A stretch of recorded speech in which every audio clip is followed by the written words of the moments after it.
Hello guys, আসসালামু আলাইকুম। আমরা কুষ্টিয়া শহরে ঘোরার জন্য আসছি। এটা হোটেল আবাসিক রাতুলে। এখন আমরা ক্যাশ কাউন্টারে গেছি আমাদের পেমেন্টটা দেওয়ার জন্য। তো আপনারা দেখতেই পারতেছেন নিচতলা ক্যাশ কাউন্টারের পরিবেশটা অনেক সুন্দর এবং আমার কাছে অনেক অনেক ভালো লাগছে। আশা করি আপনাদের কাছে যদি ভালো লাগে তাহলে বেশি বেশি করে লাইক কমেন্টটা করবেন এবং এই হোটেলে আসে ওঠার জন্যে আপনাদেরকে আমি অনুরোধ করব। যদি আপনাদের কাছে ভালো লাগে তাহলে এই হোটেলে এসে উঠবেন। এখানে এসি নন এসি সবই আছে। আপনার যেরকম বাজেট আপনি ঠিক ওরকম বাজেটেই রুম এখানে আছে, সমস্যা হবে না।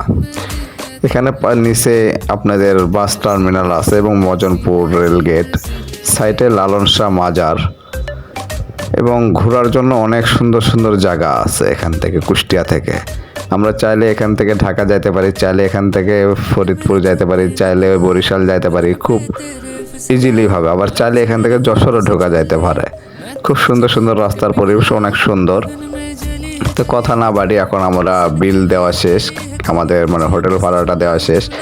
এখন আমরা উপরের দিকে উঠি। আমাদের রুম 4 তলায় দিছে, না জানি সিঁড়িটা উঠতে অনেক কষ্ট হয়ে যাচ্ছে।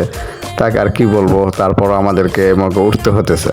এখন 4 তলায় যে আমাদের রুমটা, সে রুমে এখন আমরা যাব। এই যে এখন আমরা রুমে আসে পড়ছি। এখন আমরা গেট খুলবো, ভিতরে ঢুকতেছি।